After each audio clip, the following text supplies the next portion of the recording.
ജില്ലയിൽ ചൂട് ദിനംപ്രതി വർദ്ധിക്കുന്ന സാഹചര്യത്തിൽ പഴവിപണിയും സജീവമായി. അതേസമയം വില കുത്തനെ ഉയരുന്നത് വലിയ പ്രതിസന്ധിയാണ്. കനത്ത ചൂടിൽ നാട് വെന്തുരുകുമ്പോൾ പഴവിപണിയിലും വില പൊള്ളുകയാണ്.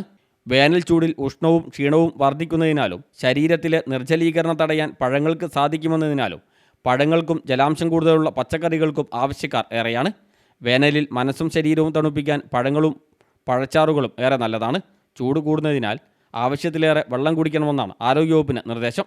പഴവിപണിയിൽ മാമ്പഴത്തിനാണ് പ്രിയം. ഇത്തവണ മാമ്പഴത്തിൻ്റെ ലഭ്യത കൂടിയതിനാൽ വലിയ തോതിൽ വില ഉയർന്നിട്ടില്ല. നാട്ടുമാങ്ങയും ധാരാളമുണ്ട്. 100 മുതൽ 200 രൂപ വരെയാണ് വില. ജലാംശം ഏറെയുള്ളതിനാൽ തണ്ണിമത്തനും ആവശ്യക്കാർ ഏറെയാണ്. വേനലിൽ തണ്ണിമത്തൻ കഴിക്കുന്നത് ശരീരത്തിന് ഉന്മേഷം പകരുന്നതിനാൽ വില നാൾക്കുനാൾ ഉയരുന്നുണ്ട്. കിലോയ്ക്ക് 30 രൂപയാണ് ശരാശരി വില. നാട്ടിൻ പ്രദേശങ്ങളിലും മറ്റിടങ്ങളിലും ഇതിനേക്കാൾ വില ഈടാക്കുന്നുണ്ട്. ചൂട് കൂടിയതോടെ പപ്പായയ്ക്കും ആവശ്യക്കാർ ഏറെയാണ്. പപ്പായ ദഹനം എളുപ്പമാക്കാൻ സഹായകരമാണെന്നതാണ് ഇതിൻ്റെ കാരണം. കിലോയ്ക്ക് 40 രൂപയാണ് വില. ചെറുനാരങ്ങയ്ക്കാണ് ദിവസേന വില വർദ്ധിക്കുന്നത്. ചൂട് കൂടുന്നതിനൊപ്പം ഉൽപ്പാദനം കുറഞ്ഞതും സീസണില്ലാത്തതുമാണ് വില കൂടാൻ കാരണം. ചൂട് കൂടിയതോടെ ജ്യൂസ് കടകളിലും ബേക്കറി കൂൾബാറുകളിലും തിരക്കേറുകയാണ്. ഓഫീസ് സമയത്തും മറ്റു ഇടവേളകളിലും ചായ ഒഴിവാക്കി ജ്യൂസും നാരങ്ങ വെള്ളവുമാണ് പലരും കുടിക്കുന്നത്. ഇതോടെയാണ് ചെറുനാരങ്ങയ്ക്കും ആവശ്യക്കാർ ഏറിയത്. ചൂടുകാലമായതിനാൽ പച്ചക്കറികൾ അധികം സൂക്ഷിച്ചു വയ്ക്കാനാവില്ല.